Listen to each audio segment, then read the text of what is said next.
అటువైపున Telugu Desam party అభ్యర్థి చాలా ధనవంతుడు, చాలా డబ్బులున్నాయి, ఓటుకు 2000 ఇస్తాడు, 3000 ఇస్తాడు.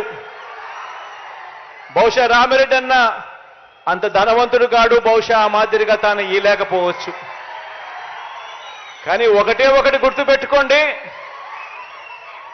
రామిరెడ్డి నన్ను గెలిపించిన తర్వాత జగనన్న ప్రభుత్వం వస్తుంది. ఆ జగనన్న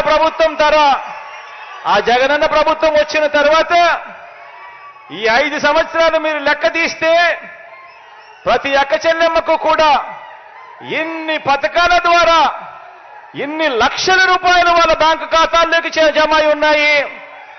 ఇవన్నీ జరిగేది కేవలం ఒక్క జగనన్న ముఖ్యమంత్రిగా ఉంటే మాత్రమే జరుగుతాయి అన్నది మాత్రం మనసులో పెట్టుకోండి. కాబట్టి వాళ్ళు ఇచ్చే డబ్బులు 2000 ఇచ్చినా 3000 ఇచ్చినా వద్దనొద్దండి, ఆనందంగా తీసుకోండి.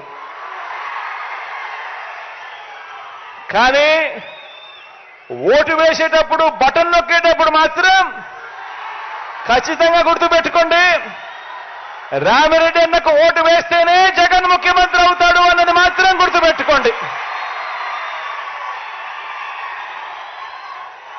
కాబట్టి జగన్ ముఖ్యమంత్రిగా చేసుకోవాలి అనంటే రామిరెడ్డి అన్న ఎమ్మెల్యేగా ఖచ్చితంగా గెలిపించుకోవాల్సిన అవసరం ఉంది అన్నది మాత్రం గుర్తుపెట్టుకోండి. పేదవాడి భవిష్యత్ మారాలన్నా, అవ్వ తాతలకి ఇంటికే పెన్షన్ వచ్చి ఇవ్వాలన్నా, అక్క చెల్లెమ్మల కుటుంబాలు బాగుపడాలన్నా, ఆ అక్క చెల్లెమ్మల పిల్లల చదువులు గొప్పగా కొనసాగాలన్నా, రైతన్నల ముఖంలో చిరునవ్వు కనపడాలన్నా, వ్యవసాయం ఒక పండుగగా జరగాలన్నా, ఏమి జరగాలన్నా కూడా ఇలా బటన్ నొక్కడం, నేరుగా అక్క చెల్లెమ్మల కుటుంబాల ఖాతాల్లోకి డబ్బులు రావడం, ఇవన్నీ జరగాలన్నా ఒక వాలంటీర్ పొద్దున్నే చిక్కటి చిరునవ్వులతో మీ ఇంటికే వచ్చి బాగున్నావా అవ్వా అని చెప్పి ఒక మనవరాలిగా ఒక మనవడిగా పెన్షన్ డబ్బులు మీ చేతిలో పెట్టాలన్నా, ఇవన్నీ కూడా కేవలం ఒక్క మీ బిడ్డ ముఖ్యమంత్రి స్థానంలో కూర్చుంటే మాత్రమే జరుగుతాయన్నది మాత్రం మర్చిపోవద్దండి. పొరపాటు జరిగిందనంటే ఇక బటన్లు నొక్కడం, మీ ఇంటికి నేరుగా వచ్చే కార్యక్రమానికి తెరమరుగుపడుతుంది. మళ్ళీ గ్రామాలలో జన్మభూమి కమిటీలు వస్తాయి. మళ్ళీ ఎక్కడ పడితే అక్కడ లంచాలు, వివక్ష అనేది మళ్ళీ ఎక్కడ పడితే అక్కడ వస్తాయి.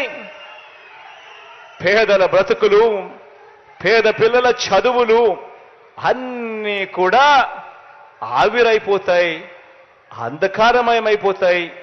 పేదల భవిష్యత్ బాగుపడే పరిస్థితి నుంచి పూర్తిగా అన్యాయమైపోయే పరిస్థితి ఉంటుంది అన్నది మాత్రం ఖచ్చితంగా అందరూ కూడా గుర్తెరగమని చెప్పి సవినయంగా కోరుకుంటూ ఇక బటన్ నొక్కే కార్యక్రమానికి శ్రీకారం చుడతా ఉన్నాను.